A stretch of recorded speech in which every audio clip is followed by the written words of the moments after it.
ছোলা বা বুটের হালুয়া বা বরফি যেটাই বলেন না কেন পছন্দ করেন না এমন মানুষ কিন্তু খুবই কম আছে। ছোলার ডালের বরফি যদি খেতেই হয় তাহলে এমনভাবে তৈরি করবেন যেন এটা মুখে দিলেই মিলিয়ে যায় আর এটা স্বাদে গন্ধে হবে একদম অতুলনীয়। আসসালামু আলাইকুম প্রিয় দর্শক, আজকে আমি আপনাদেরকে দারুণ মজার এই ছোলার ডালের বরফি তৈরি করে দেখাবো, যেটা আপনারা সংরক্ষণ করে খেতে পারবেন প্রায় এক সপ্তাহ। আর এটা টেস্ট হবে অসাধারণ। চলুন তাহলে দেখিয়ে দিচ্ছি কিভাবে তৈরি করেছি আজকের এই অসাধারণ স্বাদের ছোলার ডালের বরফি।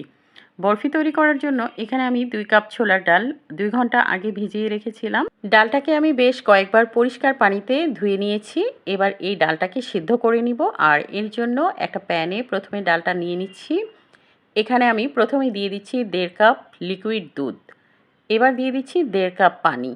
আজকের এই ডালটা সেদ্ধ করার জন্য আমি দুধ এবং পানি দুটোই ব্যবহার করব। কয়েকটা গোটা গরম মশলা দিয়ে দিয়েছি। তারপর আমি ডালটাকে প্রায় 45 মিনিটের মতো সেদ্ধ করে নিয়েছি। এই যে আমার ডালটা খুব সুন্দর সেদ্ধ হয়ে গেছে।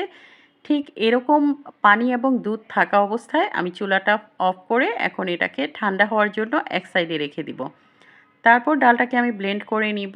আর এই যে উপরে যে গোটা গরম মশলাগুলো দিয়েছিলাম সেগুলো তুলে ফেলে দিয়েছি। এখন এরকম একটা হ্যান্ড ব্লেন্ডারের সাহায্যে আমি এখন ডালটাকে খুব ভালো মতো ব্লেন্ড করে নিচ্ছি। আপনাদের কাছে যদি ব্লেন্ডার থাকে তাহলে আপনারা ব্লেন্ডার জারে নিয়ে সুন্দরভাবে এরকম মিহি একটা পেস্ট তৈরি করে নেবেন, অথবা আপনারা চাইলে পাটায়ও বেটে নিতে পারেন। ছোলার ডালটা সেদ্ধ করার সময় অবশ্যই দুধ ব্যবহার করার চেষ্টা করবেন, এতে করে বরফির টেস্টটা কিন্তু ভীষণ ভালো হয়। ডালটা যখন ব্লেন্ড করবেন তখন অবশ্যই খেয়াল রাখবেন কোনো ডাল যেন গোটা না থাকে। আমি সম্পূর্ণ ডাল সুন্দর করে ব্লেন্ড করে নিয়েছি। এখন চলে যাচ্ছি ডালটাকে ভাজার জন্য। চুলায় একটা ফ্রাইং প্যান বসিয়ে দিয়েছি। ফ্রাইং প্যানে আমি প্রায় 1/4 কাপ পরিমাণ ঘি দিয়ে দিচ্ছি। আমি ঘিটা একবারে দিব না, প্রথমে 1/4 কাপ দিয়ে দিচ্ছি, তারপর আমি পরে আবার ঘি ব্যবহার করব। আপনারা চাইলে ঘিয়ের সাথে তেলও ব্যবহার করতে পারেন, তবে আমি আজকে সম্পূর্ণটাই ঘি দিয়ে তৈরি করে দেখাচ্ছি। ঘিয়ের মধ্যে আমি সম্পূর্ণ ডাল ঢেলে দিয়েছি। এবার ডালটাকে নাড়তে থাকবো। এই নাড়াটা কিন্তু বন্ধ করা যাবে না। প্রায় 3 থেকে 4 মিনিট নাড়াচাড়া করার পর ডালটা যখন এরকম পাতলা হয়ে একদম ঘিয়ের সাথে মিশে যাবে, তখন এটার মধ্যে দিয়ে দিচ্ছি আমি 1/2 চা চামচ লবণ আর সাথে দিয়ে দিচ্ছি 1 কাপ চিনি। প্রথমে আমি 1 কাপ চিনি দিয়েছি। চিনিটা দিয়ে এবার ভালো মতো নেড়েচেড়ে মিশিয়ে নিচ্ছি। তারপর আরও 1/2 কাপ চিনি দিয়ে দিয়েছি। চিনিটা কম বেশি আপনারা আপনাদের টেস্ট অনুযায়ী দিয়ে নেবেন। আর মিষ্টি জিনিসে একটু লবণ ব্যবহার করলে মিষ্টি জিনিসের টেস্টটা দ্বিগুণ বেড়ে যায়। তো এখন এরকম নাড়তে নাড়তে এক পর্যায়ে চিনিটা যখন গলে যাবে তো ডালটা এরকম পাতলা হয়ে যাবে। এই সময় চুলার আঁচ অবশ্যই লো এবং মিডিয়ামের মাঝামাঝি থাকতে হবে। চুলার আঁচ কোনোভাবেই বাড়ানো যাবে না, এতে করে ডালটা হাঁড়ির তলায় লেগে যেতে পারে। এভাবে আমি ডালটাকে আরও প্রায় 7 থেকে 8 মিনিট নাড়াচাড়া করে নিয়েছি। দেখেন আগের চেয়ে ডালটা কিন্তু অনেকটাই ঘন হয়ে এসছে। ছোলার ডালের বরফিটা বানানোর পর আরেকটু আকর্ষণীয় দেখানোর জন্য আমি এখানে একটু ফুড কালার দিয়ে দিয়েছি। এটা অপশনাল, এটা চাইলে স্কিপ করতে পারেন। এবার দিয়ে দিচ্ছি এখানে 2 টেবিল চামচ গুঁড়ো দুধ। গুঁড়ো দুধটা দিলে এই বরফির টেস্ট দ্বিগুণ বেড়ে যাবে। তো দুধটা দিয়ে আমি এখন ভালো মতো নেড়েচেড়ে মিশিয়ে নিচ্ছি। আর দুধটা দেওয়ার পর ডালটা আগের চেয়ে একটু ঘন হয়ে যাবে। তো এভাবে নাড়াচাড়া করে আমি সম্পূর্ণ দুধটাকে ডালের সাথে মিশিয়ে নিয়েছি। ডালটা আরও প্রায় 10 থেকে 12 মিনিট পর এরকম যখন ঘন হয়ে এসছে, এবার এই ডালের মধ্যে দিয়ে দিয়েছি আমি আরও 1 টেবিল চামচ ঘি। ঘিটা দিয়ে আরও প্রায় 10-12 মিনিট নাড়াচাড়া করার পর এই যে ডালটা এরকম প্যানের গা ছেড়ে আসবে। নাড়াচাড়া কিন্তু কোনোভাবেই বন্ধ করা যাবে না। আর চুলার আঁচ অবশ্যই লো এবং মিডিয়ামের মাঝামাঝি থাকবে। আমি আরও 1 টেবিল চামচ ঘি দিয়ে দিয়েছি। আমার হালুয়াটা প্রায় হয়ে এসছে।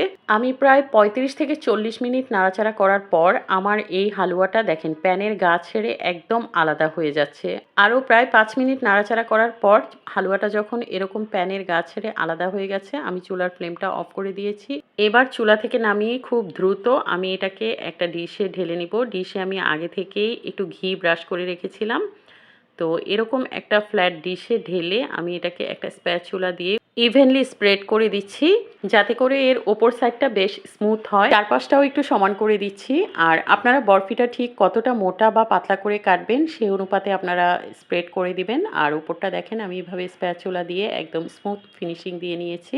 ঠান্ডা হওয়ার জন্য 10 মিনিট রেখে দিয়েছিলাম। তো ঠান্ডা হয়ে গেছে। এখন একটা চাকুর সাহায্যে আমি আমার পছন্দ মতো শেপ দিয়ে কেটে নিচ্ছি। আমি এটাকে চৌকো করে কেটে নিচ্ছি। আপনারা আপনাদের পছন্দ মতো শেপ দিয়ে নিতে পারেন, অথবা আপনারা চাইলে এরকম বরফি তৈরির জন্য বাজারে কিছু পিঠার সাঁচ পাওয়া যায়, সেগুলোতেও তৈরি করে নিতে পারেন। বিভিন্ন ধরনের ফ্লাওয়ার শেপ দিয়ে তৈরি করতে পারেন, দেখতে বেশ সুন্দর লাগে। আরেকটু আকর্ষণীয় করার জন্য আমি উপর থেকে কিছু বাদাম কুচি ছড়িয়ে দিচ্ছি, এতে করে খেতে আরেকটু ভালো লাগবে। তৈরি হয়ে গেল দারুণ মজার ছোলার ডাল বা বুটের ডালের বরফি। একটু ঠান্ডা হয়ে গেলে বরফিগুলো দেখেন কি সুন্দরভাবে উঠে আসছে, একটু ভেঙে যায়নি বা একটু এবড়ো থেবড়োও কোথাও হয়নি। মাশাআল্লাহ, এই বরফিগুলো খেতে কিন্তু অসাধারণ হয়েছে। আপনারা চাইলে ফ্রিজের নরমাল চেম্বারে কোনো এয়ারটাইট বক্সে ভরে 7 দিন পর্যন্ত রেখে খেতে পারেন। আশা করি আজকের রেসিপি ভালো লেগেছে, আর ভালো লাগলে আপনাদের ফ্রেন্ডস অ্যান্ড ফ্যামিলির সাথে শেয়ার করবেন। নতুন রেসিপি দেখার জন্য অবশ্যই পেজ ফলো করবেন। সবাইকে অনেক ধন্যবাদ। সুস্থ ও নিরাপদে থাকবেন। আল্লাহ হাফেজ।